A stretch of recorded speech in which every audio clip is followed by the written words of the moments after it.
नमस्कार दोस्तों, मैं विपुल कुमार मिश्रा स्वागत करता हूं आपको अपने चैनल NNM न्यूज में। आप लगातार बने रहे इस वीडियो के साथ। मैं फिलहाल आ चुका हूं बौसी प्रखंड अंतर्गत डहुआ पंचायत के डहुआ गांव के वार्ड।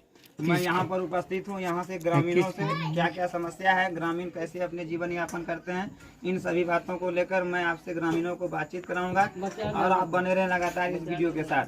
तो हमारे साथ फिलहाल इस वार्ड के वार्ड सदस्य जो हैं मोहम्मद मनान अंसारी जी, उनसे पूछना चाहते हैं कि गांव का मूल समस्या क्या है। बताएं, आपका नाम?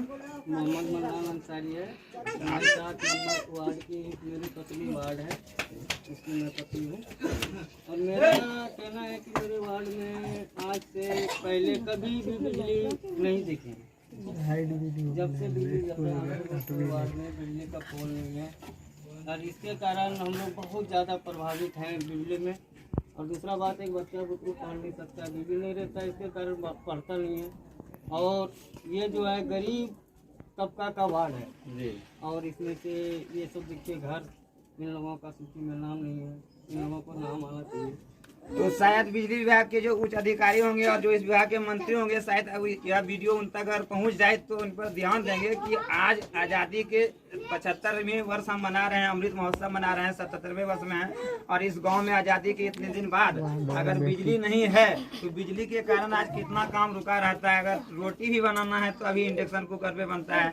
और बिजली नहीं रहने के कारण छोटे छोटे बच्चों की पढ़ाई बाधित होती है। और खासकर सबसे ज्यादा जो नुकसान लगता है वो नुकसान ये गांव जो है, ये अल्पसंख्यक बहुल गांव है। और यहाँ पर 90% आबादी जो है वो कारीगर हैं और कपड़ा सिलाई का काम करते हैं, नहीं कहें तो बुनकर है। और बिजली नहीं रहने के कारण बुनकरों का काम भी प्रभावित रहता है, जिन वजह से उनको सालों साल लाखों करोड़ों रुपए का घाटा लगता है। और यही अगर बिजली सही समय पर पहुँचा दिया जाए तो कहीं ना कहीं इन लोगों को भी अपना रोजगार मिल जाएगा। नहीं तो इस गांव के कई युवा, कोई हैदराबाद, कोई महाराष्ट्र, कोई मेरठ, इस जगह जगह जाकर खट रहे हैं क्योंकि यहाँ बिजली नहीं है, इस कारण। नहीं तो अगर बिजली मिल जाए तो समर्थता 500 लोगों को रोजगार इस गांव में मिल सकता है। हमने बिजली 7 नंबर वार्ड सभा करके 119 आदमी का दस्तखत करके मुखिया जी को दिए। मुखिया जी ले जाके बीडीआरओ साहब को हम दिए, लेकिन उसने आश्वासन देते देते आज तक हमारे यहाँ बिजली नहीं। महीना कवल हमारे यहाँ सोलर लाइट दिया हुआ है, मेरे घर में रखा हुआ है। पब्लिक कहता है कि रोशनी दो, लेकिन हम लोग नहीं लगा पा रहे हैं बिजली पोल नहीं रहने के कारण। देखिए सरकार, आप जो टीवी पर बड़ा बड़ा एड लेकर आते हैं, मैंने 2,65,000 गाँवों में बिजली पहुँचाई, 2,15,000 गाँवों में बिजली पहुँचाई। तो कुछ वास्तु स्थिति अलग ही है। और यह गांव डहुआ जो एक खुद पंचायत है, और पंचायत में कुल अगर औसत माना जाए तो तकरीबन 2000 घर है। और 2000 घर में से ये वार्ड है जिसमें से यहाँ 200 से 250 घर होंगे। और उस वार्ड में बिजली सुविधा नहीं है जो 7 नंबर वार्ड के अंतर्गत आता है। और बिजली नहीं रहने के कारण कई कठिनाई का सामना करना पड़ता है। दूसरा वार्ड साहब, क्या आपके गाँव में या ये वार्ड में नल जल की स्थिति क्या है? नल जल करीबन आज से 6 महीना पहले, साल भर पहले, 1.5 साल पहले खोद लिया, पूरा रोड को खराब कर दिया, सबके हाथ से आधार कार्ड लिया, लेकिन आज तक हमने पानी नहीं देखा। पैप ला के दिया है प्लास्टिक वाला, वो लगा है तो लगा है। सबके घर में जो है परेशानी होने लगा पैप से, तो काट के कहीं कोई रख दिया है, उसमें पानी ही नहीं आया आज तक।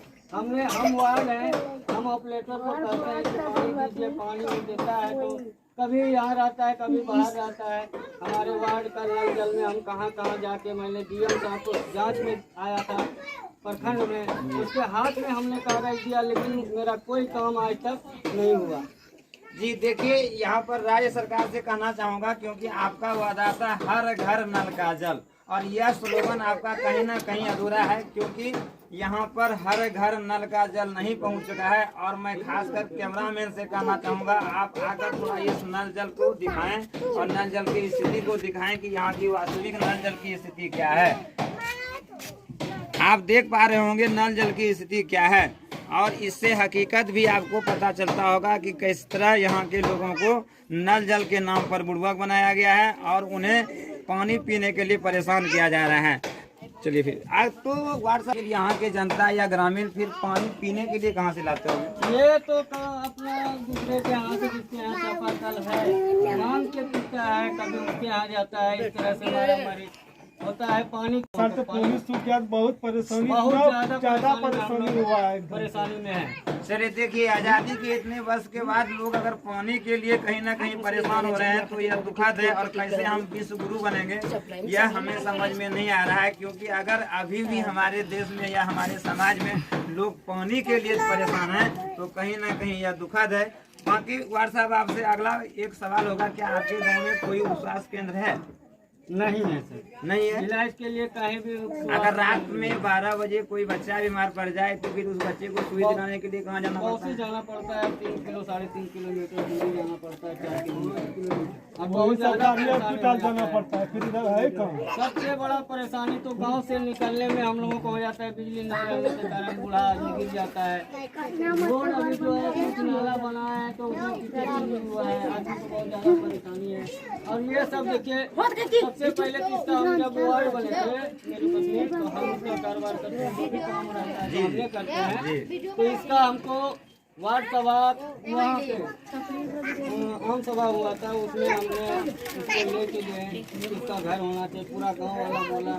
उसके बाद इसका कागज लेके लेकिन कोई काम नहीं हुआ।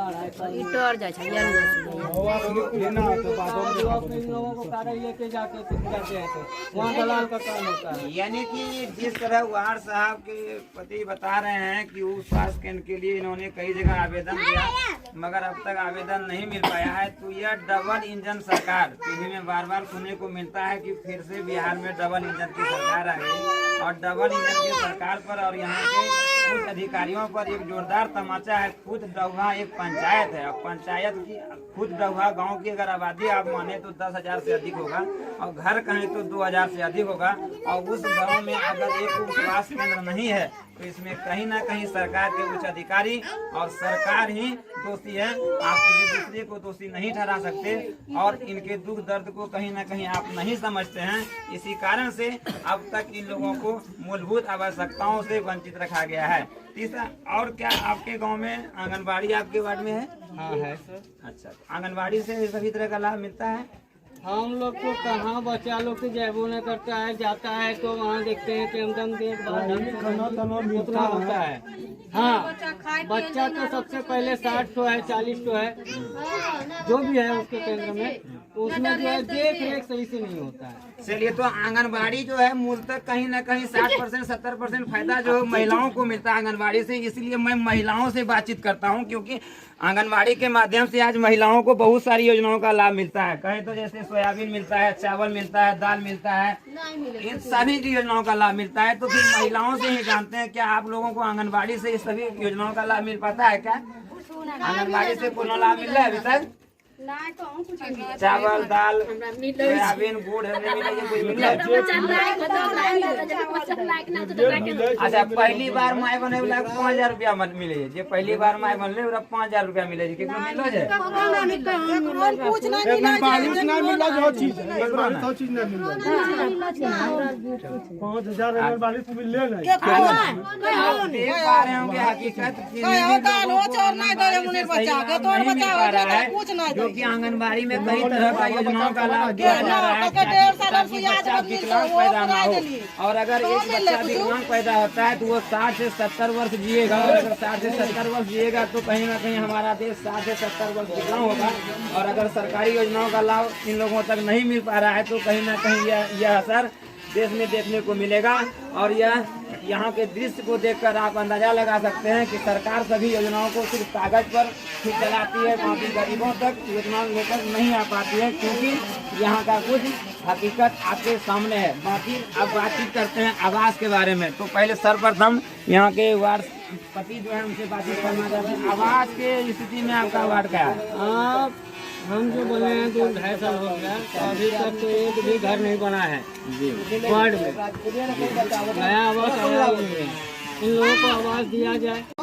चलिए 2 से 2.5 साल इनका कार्यकाल हो गया, मगर 2 से 2.5 साल में एक भी आवास नहीं आया है और पंचायत में ही नहीं आया। ऐसा नहीं कि इस वार्ड में नहीं आया, पंचायत में ही नहीं आया है, जिस वजह से लोगों को आवास नहीं मिल रहा है। तो मैं प्रधानमंत्री जी का ध्यान इस पर उत्कृष्ट कराना चाहता हूँ, क्योंकि आपका नारा था 2024 तक सबको पक्का मकान दूंगा। तो क्या यही पक्का मकान है? कैमरामैन से कहेंगे थोड़ा सा इस पक्के मकान को दिखाएं और सरकार को बताएं कि 2024 तक सभी को पक्का मकान मिल चुका है। बाकी मैं इस घर के अंदर जाता हूं और यहाँ के लोग कैसे जीवन यापन करते हैं इससे आपको अवगत कराता हूं। कैमरामैन आपसे विनती है, आप यहाँ आगे आए और दिखाएं।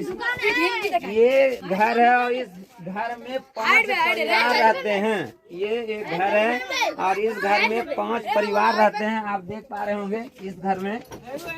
ये है प्रधानमंत्री आवास योजना की स्थिति और लोगों को किस हद तक लाभ मिल पा रहा होगा शायद आप अंदाजा लगा सकते होंगे, क्योंकि अगर इस यहाँ तक इन लोगों को अब तक आवास योजना का लाभ नहीं मिल पाया है तो कहीं ना कहीं इसमें सरकार के उच्च अधिकारी और सरकार कहीं ना कहीं दोषी है।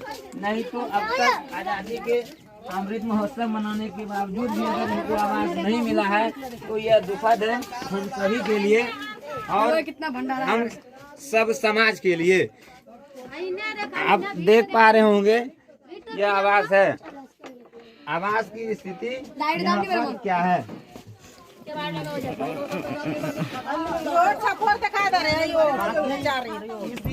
चंद और बात है जो मैं कहना चाहूँगा, खासकर बिजली के बारे में राज्य सरकार केंद्र सरकार सबों से विनती है कि इस वार्ड में यथाशीघ्र बिजली की व्यवस्था मुहैया कराई जाए, क्योंकि कैमरामैन को कहेंगे थोड़ा बच्चों को दिखाएं।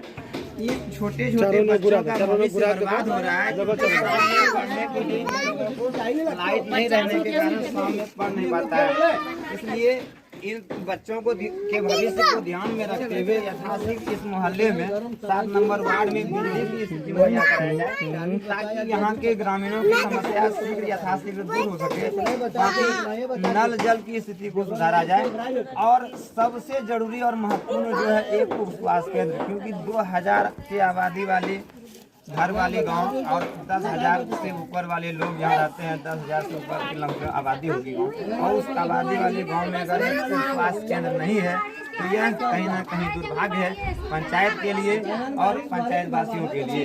इन्हीं शुभकामनाओं के साथ मैं विपुल कुमार मिश्रा आप सभी दर्शकों का स्वागत करता हूँ। आप बने रहे लगातार NNM न्यूज के साथ।